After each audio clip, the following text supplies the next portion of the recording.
Hello everyone, and thank you for joining me for today's webinar. I'm Claire Cox and I work for the technology consultancy Scott Logic.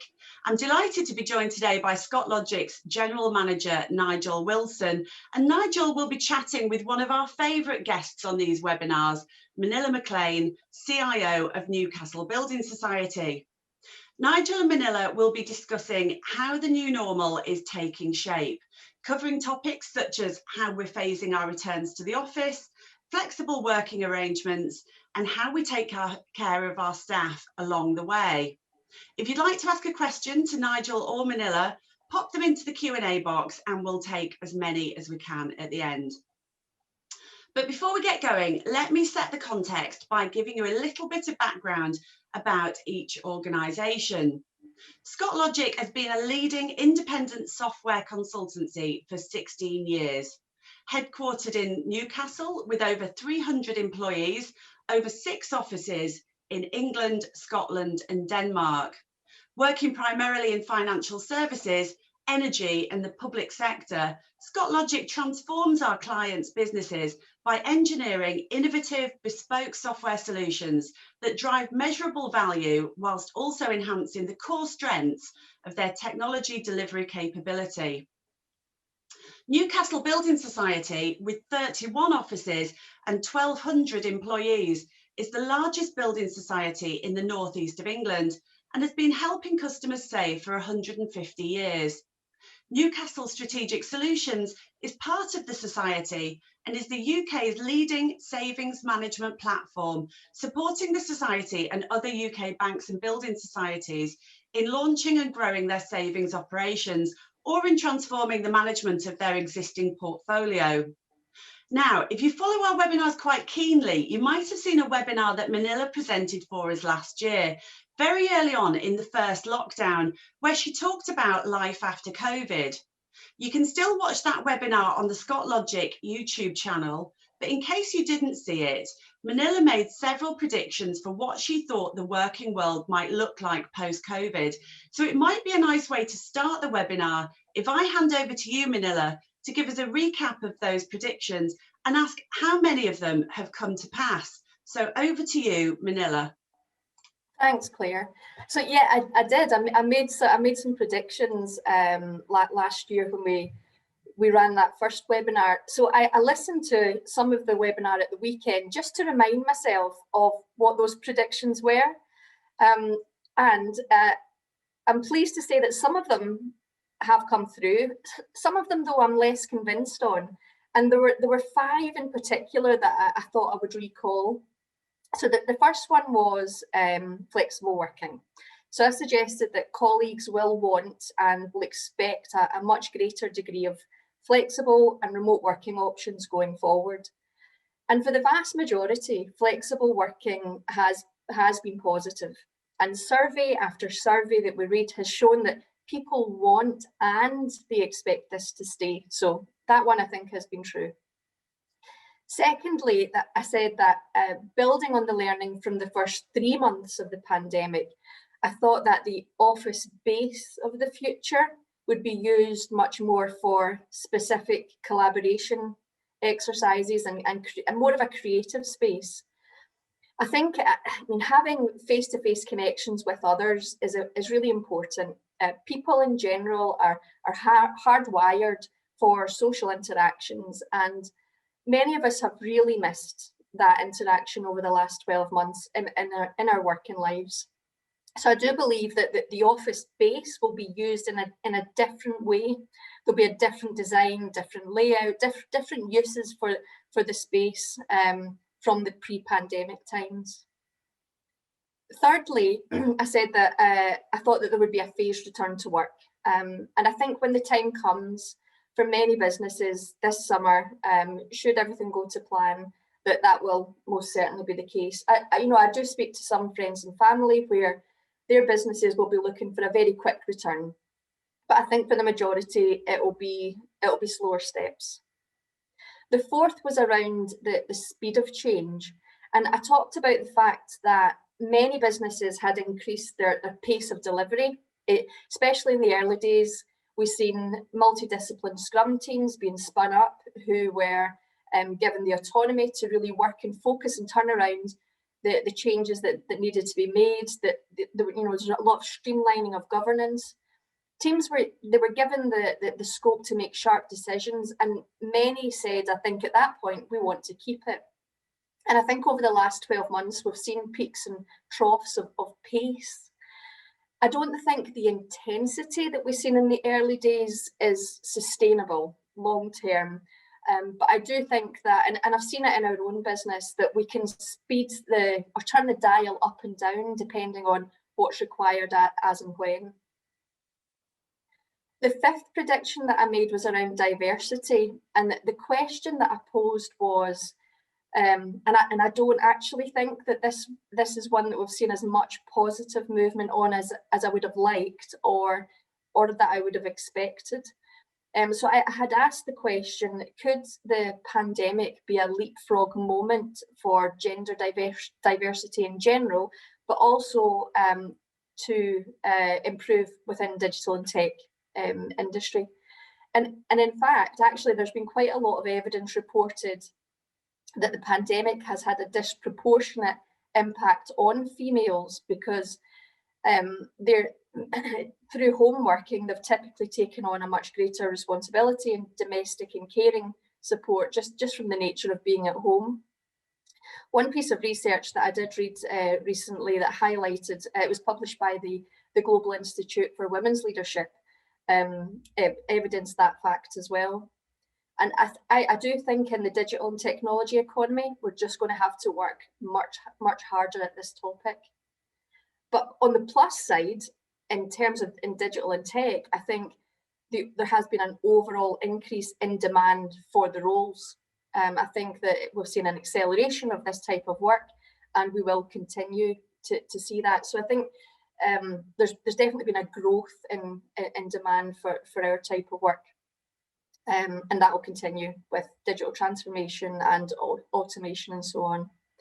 And also, I mean, just to finish off on that point, I think, the next time that we have a global pandemic, it could be a cyber attack, it could be a widespread computer virus. So as we rely even more on technology, we do need to keep thinking even more about future proofing and resilience. So I'm sure Speaking of resilience, I've sat still for too long, Manila, look, you see, and then the lights have gone out. So there we go. I'm sure we're going to cover some of these points in our conversation, Nigel. But yes. Before we get into the conversation, why don't you share some of your reflections over the last 12 months and what have been the key points for you? Yeah, thanks. Yeah, I'd love to. Yeah, and thanks for those. Just recap on those predictions. It's really interesting what we thought at the start of this situation, how it's actually played out. It's looking forward to exploring some of those a little bit more with you as we go through the webinar. Yeah, I mean the last 12 months for myself, yeah, what an interesting journey. I think similarly to yourself, been thinking through what would be the long-term impacts on the business. I think for us, as a people-focused services business, our first thoughts were for our people when we went into lockdown 12 months ago. Because that is what we have, the knowledge and skills and expertise of our individuals working together and doing forming teams to do great work and projects for the likes of yourself. Actually, because you were a client at the time when we went into lockdown. Yeah. So first thoughts was with our people, their well-being, and the adjustments that we needed to make to make lockdown work for us. So that was the first thought really for us 12 months ago. And fascinating, I think, how you get to feel more remote from your people, but in some ways more connected, in that you get to know more about everyone as individuals, and we look to do the right thing to accommodate personal circumstances. So how are people set up at home from a technology perspective? How do their working patterns fit around their home life and their home schooling and caring, maybe for vulnerable relatives and things as well. So very much reflections on the last 12 months. Well, the first thoughts was to our people, and how do we make that work for everyone getting to know everyone more as individuals, and maintaining the relationships. And the size of our business, although we're over 350 people across 6 offices, there's still very much a sort of good social fabric within those offices. How do you sustain that during lockdown was an interesting thing that came up for us. And then of course there's the other things that we needed to worry about, protecting our business, making sure we were doing the right things, making sure we're on top of sort of things like revenue predictions and costs, and making sure we're on top of client relationships such that we had a sustainable business through a period of uncertainty and change. And thirdly, looking after our clients, because very important that we're able to continue to do great work and provide great service to all of our customers. And we were, I guess, in many ways a remote delivery, remote software business from the outset, when the business was set up 16 years ago. So that from a sort of logistics perspective, actually all of that worked in terms of executing projects for clients, but in the context then of people not been in our development centres, but out in their own homes. So yeah, interesting journey for the business. As I say, people first, looking after our clients, looking after our business, juggling those 3 things, and making sure that we adapted effectively to the situation. And yeah, really nice to be in a position now, 12 months on, where we're talking about what does the world look like going forward. We're no longer dealing with what at the time I guess was a bit more, certainly in the early stages, you go into sort of crisis management mode because you've got to instantly get people working and up and running from home. And now kind of very much kind of like forward thinking plans, the next 12 months, how we engage with people, and actually the opportunities now that are coming out of lockdown, us accessing into broader pools of talent, opening a new office, doing exciting things for the growth of the business, and doing that in the context of the new world and taking advantage of some of the opportunities presented, really. Yeah, that's right. You opened a new office during the pandemic, didn't you, in Leeds? That's right. Yes. So yeah, we've now set up a base in Yorkshire, in Leeds. We've hired a number of consultants there already. It was great with the restrictions easing in April. I was able to actually get out and meet some of those new hires. So yeah, great to be doing that and supporting the growth of the business. And but also not, we took the decision very consciously not to go to a fully remote business. So we have opened a physical office. We have an address. We have desks. We don't expect people to be at them every day, but very much adopting that hybrid workplace strategy. There's very much value in face-to-face interactions. And so for us, it wasn't just a case of, well, we'll just hire technologists anywhere now and they just log in from home. Very much, a conscious decision around Leeds as a location to service clients and access the very strong digital ecosystem that exists in that location. But actually to have a physical office and people to hybrid work between home and the office and client site. So given you had quite a hybrid model pre-pandemic, do you think there will be much change to the ways of working post-pandemic? Well, we've set out some principles in terms of how we want to return to the office and how that will work for us. And first and foremost, again, based around our people. So the thing that we've put at the core of our approach to the new normal is trusting our people and trusting our teams. They're all very competent professionals, great consultants, and so very much it's about people sort of self-organizing as teams in terms of the new ways of working. So I think previously we were more focused around our offices and our client sites. So we had an on-site consultancy model from our London office, and our regional development centres were very much, everyone had their own desk, they had their own computer under the desk, and they came to work 5 days a week. Now, there was some flexibility around that, but that was pretty much the norm. And so I think, in the new hybrid world, we will have, bookable zones for teams in the offices. Teams will choose which days they come in, which best suits their own personal circumstances and best suits delivery to the client around particular project ceremonies. So yes, I think it will be quite a change for us. We've gone from, pretty much 5 days a week in the office or on client site to 5 days a week at home during lockdown, to very much a new world and a new approach, putting that in the hands of our consultants to determine, the best working location for them to execute, great work for their clients, really. Quite a lot of change for us. And I imagine you're in a very similar position in the building society, and so there's quite a lot of change. We're obviously a very different business, but even just thinking about my own function, because obviously, as you mentioned at the start of the pandemic, we were in the middle of a project together, and your consultants worked in our office 5 days a week, and then obviously pivoted to working from home. And because they were part of that multidiscipline Scrum team, and the way that I envisage that our Scrum teams will work in the future is that they'll be self-regulating, the autonomy as a team, and agree as a team when do they need to come together and when do they need to, when does it make sense to be working from home. I think as individuals, we have definitely have a small proportion of colleagues who actually want to return to the office. It's a small proportion, but there's definite themes there. Maybe that just the setup at home doesn't work for sustained working from home, or they just really need that social interaction on a more regular basis.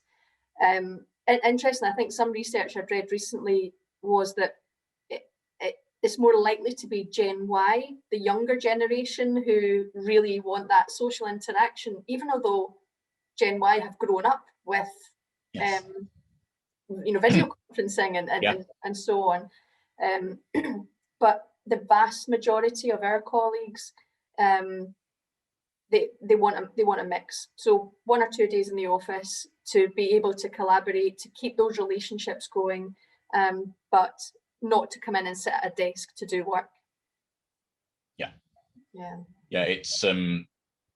It is interesting what you say there, and the different individuals with different needs. Interesting what you say about that's actually some of the younger employees wanted to get back for that social interaction. I don't know how you feel, but I've worked 25 years in tech and always worked in an office. So for me, it's like, this is really, really strange being at home all the time and not interacting with our teams. And I think it changes a lot, doesn't it? I mean, the role that I did previous to the one I do now, my commute was 2 hours, and I didn't do that on an everyday basis, but the thought of doing a 2-hour commute now, it just seems almost alien.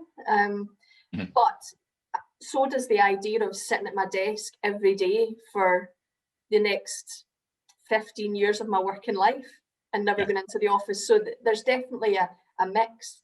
But I think it will be really important that what we create for colleagues going forward and what we say will support as leaders in organizations, we need to demonstrate that we can do it too.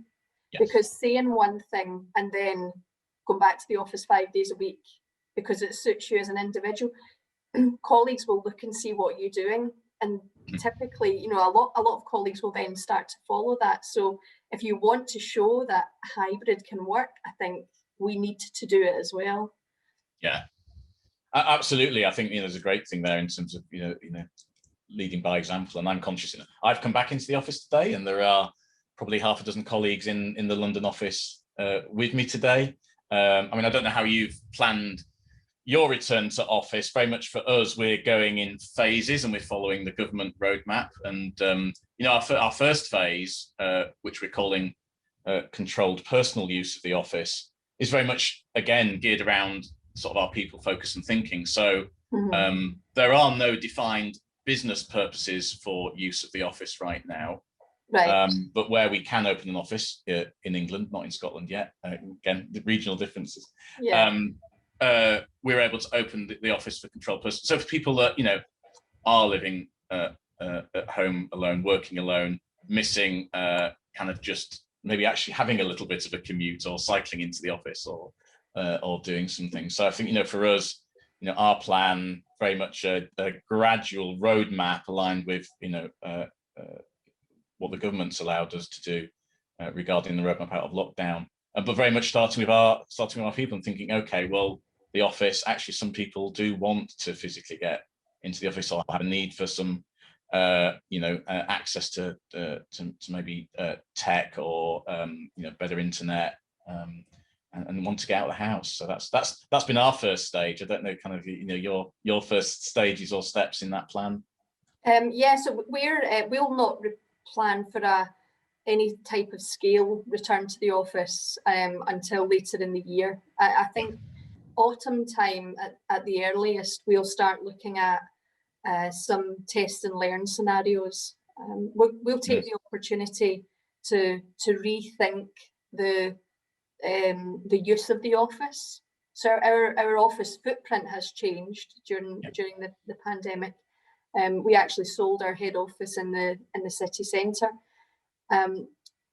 Before the pandemic, we were looking at what the design of that office needed to look like going forward, and it did require quite a bit of investment to create the office that we needed going forward. And then obviously when the pandemic hit, and you know, 80% of our, probably more, 90% of our office-based colleagues were working from home, and it was lying empty, it became even more apparent to us that the physical layout of that particular office just was not going to suit what we needed in the future.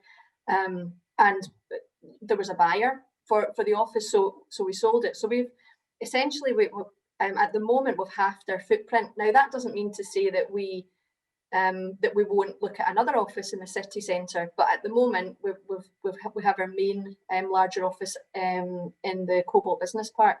Yep. But half of that office was empty anyway, so we're taking the opportunity and quite excited about it, just to rethink what's the design, the layout, the format, and what's the use of that office. So that obviously requires quite a bit of thinking and planning before we start to invite colleagues back at scale. Yeah. But yeah, I think it'll be autumn for some test and learn scenarios, and that's the important thing. You know, it's like technology development, the way that we respond to this, we don't really know how things are going to unfold. And the pandemic's shown us that crystal ball gazing can only take you so far. So we'll try different ideas and see what works, but it'll be towards the end of the year and probably into 2022 before a larger scale. Fully back at scale. Yeah. Quite an exciting opportunity for you though, to be able to make some of those adjustments to your estate and you know, finding a buyer for an office during the pandemic, which is yeah. So it's worked out really well. Yeah.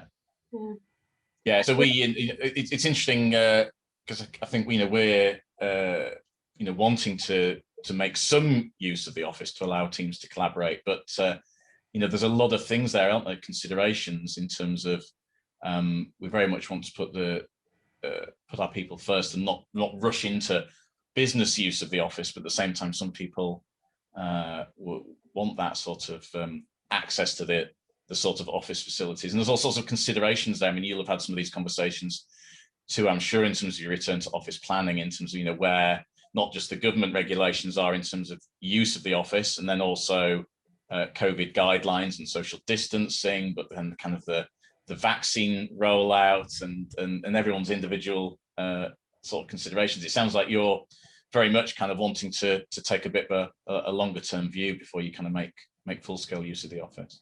Yeah, absolutely, and we'll do that. And we started a piece of work a few months ago to, like most organisations, I suspect, to take a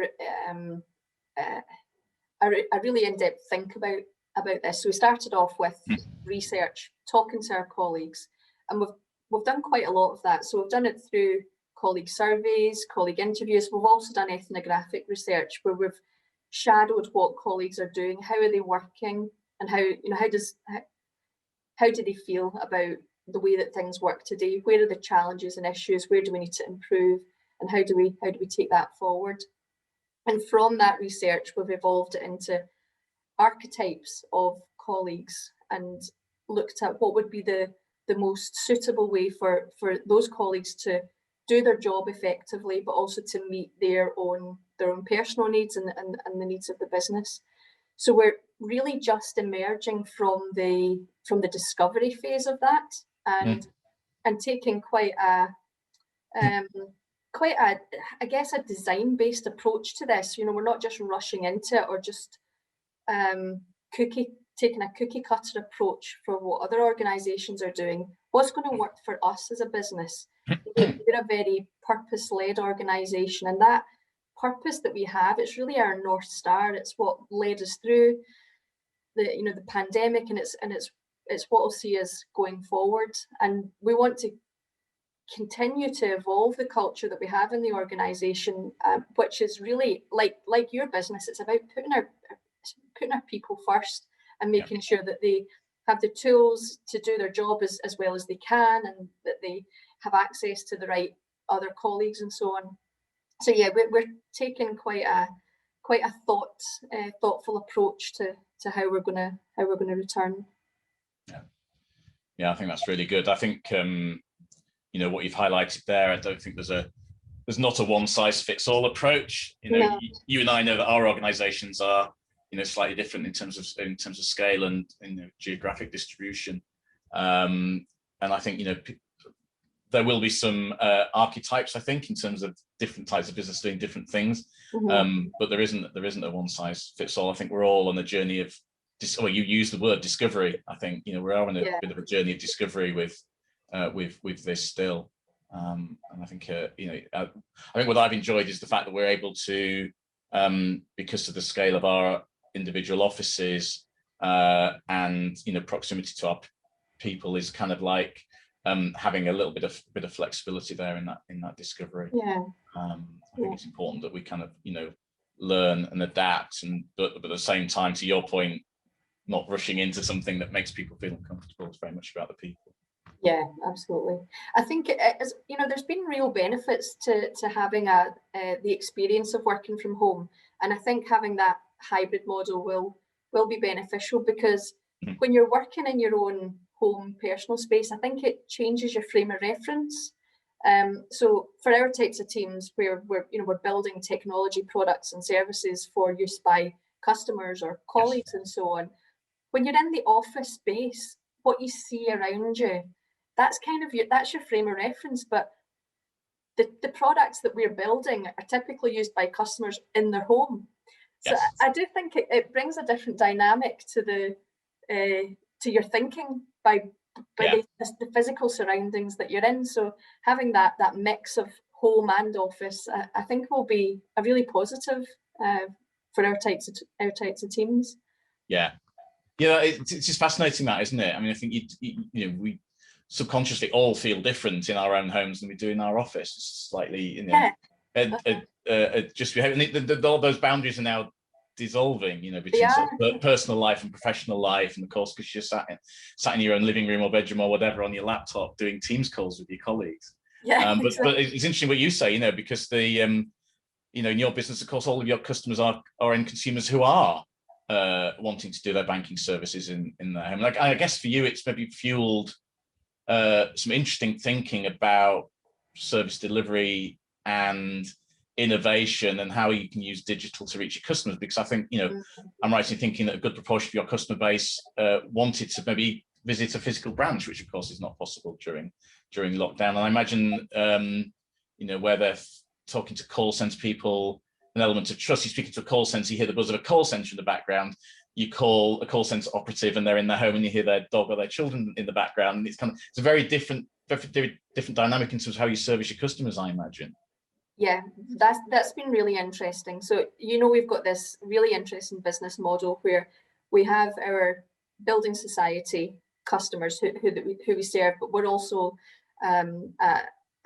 we also manage the customer base for other banks and building societies that are typically, those other banks are digital banks. So the contact with customers are either through online, mobile, or within our contact centres. But for a building society, we're very much we're a face-to-face organisation. You know, our customers love the fact that we're in the high street and growing. You know, in communities, we're opening branches where other financial institutions are coming out, and often the communities that we're going into, the last bank in town has already exited, and we're going in. So we're very much we're a big part of those communities that we work in, and our customers value that. They want to have that physical interaction. But what we have seen over the last 12 months as well is customer behaviour has changed. So they want choice, they want flexibility, and because those customers are more used to interacting online in their personal lives, we're seeing a change in some of those behaviours where customers are happy to do that online as well. So whether that be you know, a customer discussion, they want some customers will want to do that online now. We hold a series of, we call them big talks. We've taken our big talks onto the little screen where we have one of our colleagues, Digital Ken, delivers the fantastic seminars and shares information around financial products and services and so on. And we personalize those as well for customers. So if a customer signs up for one of our branches in a particular area in the region, they'll be joined by colleagues from that branch, although Ken will cover them all. So that, what we've tried to do there is really think about how do you take the digital service, but also the physical attributes that were around the branch and that personal interaction, and bring those together. So we're definitely seeing a rise in the demand for digital within our building society customers, but I think there will always be that value for the high street presence. Yes. But on our other side of the business, the Newcastle Strategic Solutions, where we're really serving digital banks and digital customers, we have accelerated our digital transformation and our digital agenda, and developing services and features for those types of customers. Yeah, it's great, isn't it? It's not just adapting how your employees work with you, but also how you deliver services to your customers more flexibly as well. Yeah, a lot of change. Well, you predicted it, Manila, a year ago. You predicted the pace of change, which is very much happening. So yeah, it's fascinating. How have you seen changes in behaviour around thinking for well-being and those types of aspects in your place? Yeah, I think, you know, we've done Lawrence, one of my colleagues, has led a program around mental health and well-being and sort of raising awareness of that across the business. Something we've been a program we had actually under development before lockdown that we've accelerated, and I think, you know, very much about sort of enhancing and building on the good relationships we had prior to lockdown with our people, but yeah, just needing to do more to kind of, you know, stay in touch and make contact and ask the right questions at the right time, and be there to support. And I think, as I mentioned earlier, you know, people first things like, everyone's individual circumstances here are slightly different. Some people have, you know, they work from home, they, you know, got an office set up and what have you. Others don't. So there's sort of tech requirements and physical requirements there. People living on their own, people with families, people juggling homeschooling. So from that perspective, very much, you know, treating everyone as individuals, building on the relationships that we had, and being there to support, because the well-being so important. You know, none of us have been through a situation like COVID before, and not for several generations. You know, my parents comment, we've never seen anything like this before, and I've never seen anything like this before, and you know, my children never seen anything like this before. So we're all kind of learning to adapt. We've all got you know, different situations. So it's been really important to be there for our people, accommodate sort of necessary changes, so that people can work effectively. and provide support for whatever those circumstances might be, whether it be, childcare, homeschooling, caring for a vulnerable relative, or actually none of those things, which can be, feeling isolated because you're working from home for 12 months on your own. So, yeah. And you introduced wellbeing programs yourself? We did, yeah. There's some different techniques that are different ideas that we've brought into place. So things like we've got a wellbeing hour during the day, 1 till 2. So after lunch, typically, so it's not like this is your lunch hour, but this is your wellbeing hour, where we encourage it to be a meeting-free zone. So you've got time to think or go for a walk or so on. That's gone down really well. And we've stuck to it. We've obviously, if there's a particular issue that needs to be dealt with, then that obviously has to come first. But typically, we've really been able to stick to that. We're running things like exercise classes on Zoom. We did at the weekend, actually, we did a virtual 5K as an organisation. So you could either walk, run, or whatever, and we were all posting our times and our photos from the beautiful scenic routes that we took. So we do give we do focus a lot on health and well-being, and place a lot of importance on it. Mm-hmm. Yeah, it's difficult because everything needs to be through this sort of medium, but I've been really energized by the creativity of our people, just in terms of some of the things that we've done socially, and there's kind of pub quizzes, and there's craft, and there's baking, and there's like all sorts of really interesting and creative things. And I think for us, I've mentioned we had strong connection with our people and affinity to locations. I think an interesting dynamic that's emerged for us over the last 12 months is that we've got a group of people that are interested in crafts or a reading club. Typically they would sort of happened within each local office. Now people are reaching out with particular interests. It's like, well, there's not many people in the Bristol office, say, that are interested in this thing, but actually across the business there are. So I think we're probably a little bit more connected across our locations as a result of this socially, because everything's through this medium and through the technology, and people are reaching out saying, hey, what about this? And then people are going, oh yeah, that's interesting, and they're getting to know colleagues across the offices a little bit more than perhaps previously. So there is some kind of upsides to this. And we miss some of the physical interaction, of course, but quite interesting how you feel in some ways disconnected by being working from home, but in many ways sort of actually more connected to the business, because you can interact with people that you wouldn't normally interact with in that physical space. I think that makes me think about a point relating to learning and development as well, because we've pivoted your light's gone off again.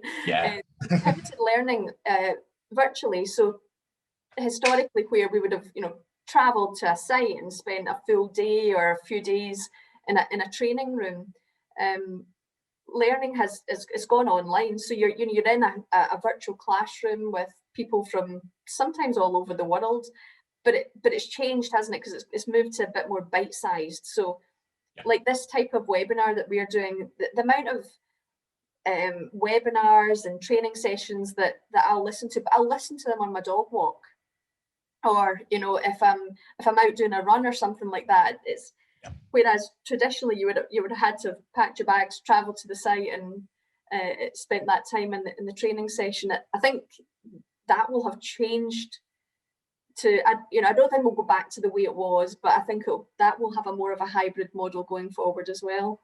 Yeah, I think that's really interesting. And how people share, particularly in our business, how people share their project stories, and we build capability, communities of practice. Your default setting was like, well, physically we'll get together and we'll have a brown bag session at lunchtime, and kind of everyone sit there with their lunch and kind of have a discussion about something. And of course, like, physical setting, no, but you do it, and as you say, you do more bite-sized stuff, I think, kind of into format, because you don't have we're all going to physically travel to a location and spend a day running through topic XYZ. Actually, no, you can pick it off and digest it in in different ways, which is quite interesting. A lot of opportunities there, as you say, around learning of development and building community. I think you know, when you're in the office in pre-pandemic times, a lot of learning would almost just be through osmosis, with sitting beside colleagues and watching how they do things or how they behave or how they say things. And I guess if you were in a long-term situation of working from home, that is under threat. So I think the idea of the hybrid model is where that really helps, because especially for colleagues who are younger in their careers or are looking to move from one level to that next level, that just being around people who are doing that role that you're aspiring to do, I think, it's almost just learning by osmosis, isn't it?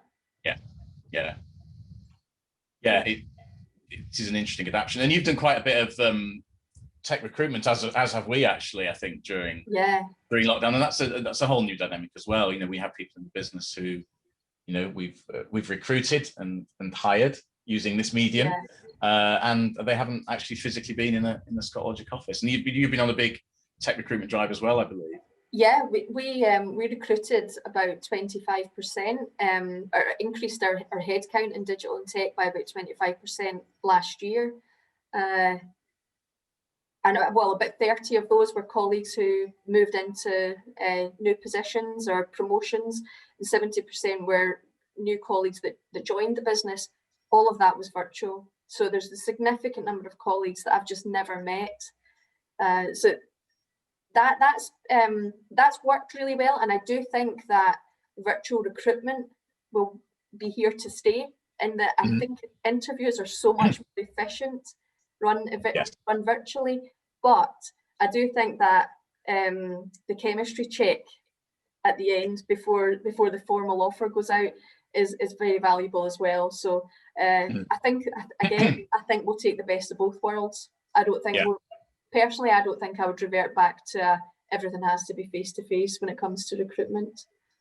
No, there's some real value, I think, in that face-to-face things you say, kind of like, you know, building some of that social capital, checking out the chemistry, as it were. But how much more efficient is it when, you know, you want to interview a range of candidates, they're in different locations, and trying to schedule, you know, we previously just default to like, oh, let's schedule slots and get them into the office, and then, you know, they've got to kind of commute across town from their work and get to your premises. And actually, no, you can just like schedule a quick half-hour Zoom call that day and have a chat with someone. So really fascinating how it's able to sort of accelerate some of those processes potentially, but exploit sort of the hybrid sort of like, great, do some of the virtual stuff and then get people in the office at the last stage or something. So that's been great. I'm going to interject quickly just to say thank you for, I mean, it's a brilliant conversation, and I'm sure it's one that could go on and on. We've only got a couple of minutes left, and I thought it might be a good opportunity to take a couple of questions from the audience, if that's okay. So the first question I've got here is, do you think there are any advantages of female leaders coming out of this crisis over their male colleagues? Who wants to take that one first? I'll jump in. I think honestly, I think that this kind of crisis has called on the natural qualities of females. You know, some of the qualities that can often be more naturally attributed to women, like empathy, collaboration, communication. I think they have been incredibly valued, and I think that so take leaders that we will all know. If you take some of the political leaders, some of the female political leaders across the world, like in New Zealand, I'm going to pronounce her name wrong, Jacinda. And in Finland, you've got Sanna Marin. I think those countries have responded really well, and those individuals, you know, I follow Jacinda on social media because I'm just fascinated by her leadership style and how natural and authentic she is. And you're invited into her home and she'll respond really quickly. You know, I remember at one point New Zealand were doing really well, and then they had a little bit of a setback. She was straight on social media, acknowledging it, responding to it, and and taking it forward. And I think those qualities will be really important. So I did mention at the beginning that the Women's Institute, or the Global Women's Institute, the research that I had been reading recently had commented that there had been a disproportionate impact on female leaders. I do think that's been the case, but I think, you know, if we can create the right environments and focus on creating the opportunities for females in leadership positions, that we can, you know, we can take some positive strides forward. Great stuff. I've got one more question, unless you wanted to add something to that one, Nigel.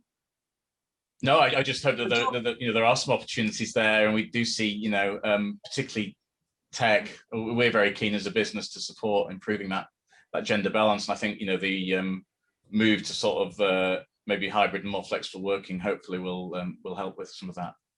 Absolutely. I've got one more question. We are strictly speaking out of time, but I'll sneak this one in for a quick answer, and that's, what do you think will be the biggest areas of focus for technology coming out of this crisis? Did you want to start with that one, Nigel?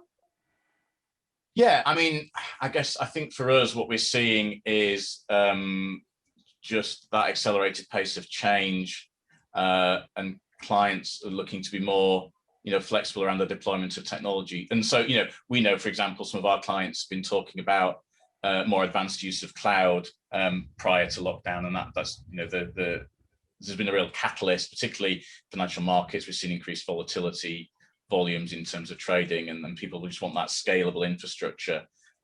So, I mean, there's going to be lots of stuff, I think, that comes out of it, but definitely we've seen growth around cloud, and I think security and, you know, distributed trust. How do we achieve that? Because, like, you know, we're all working from home, not in offices. This whole idea of security being based around physical locations just gone. So if it, you know, ever really existed. So I think, you know, cloud security, how all of that kind of stuff's really fascinating space at the minute. The only one I think I would add to that, completely agree with everything you've said there, Nigel, is I think virtual reality may feature quite a bit more.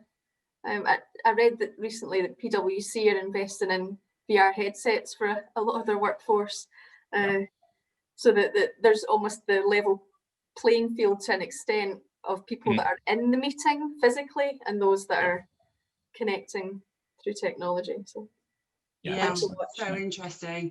Well, listen, we are out of time now, so I just want to thank you both so much. That was such a fascinating discussion. So interesting to hear how both organisations are planning this phased return. I think we're all just desperate to get back to some sense of normality, aren't we? But that's all we've got time for. So thank you so much, and thank you to everybody for listening today. And I hope you all have a wonderful rest of your day. Bye for now.